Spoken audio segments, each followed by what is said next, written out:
back off that oxygen. Open the oxygen all the way.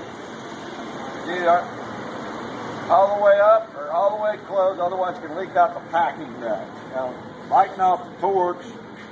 Open up my oxygen valve all the way. I don't have any oxygen coming yet. Open the valve all the way. Light my acetylene. He did. And it'll jump away. And where it jumps away, that's too much. Back it back in to the point where it just starts to jump away. And very slowly crank in the oxygen until you get a neutral flame.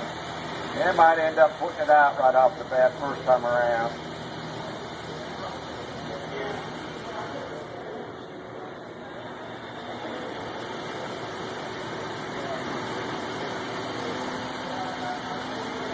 Slowly crank it in until you get a neutral flame. And sometimes close it out.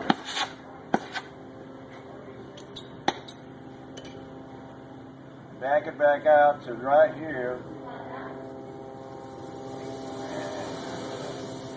See how that flame's changing? Right there. That's maximum flame. I'm going to get out of that tip. Regulator's not accurate enough to show that. Mix up a little flux. I don't even have my metal out here yet.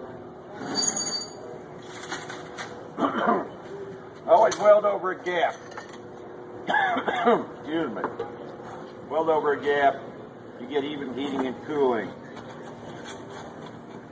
Try to get these bricks where I get a square where stuff's not all over the place. Get your flux, just mix a little bit of water. It's a stainless steel container there, keeps it from getting corroded. You say you can't use an aluminum tray like that? Eat a hole in it after a while, many years, but stainless steel is better. Get both pieces melted, just like that. Get your first bead started, and then essentially take that rod. I'm not circling the torch, but I'm shoving the rod in right under the weld puddle, just like that. And in that motion,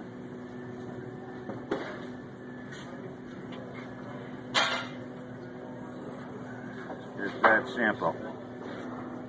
Clean the flux off with some water, stainless steel brush, and she's done. But the torch, you can actually see how the torch has cleaned the metal because of that setup procedure. Not getting enough oxygen out of that bottle, to provide that flame. So the torch is really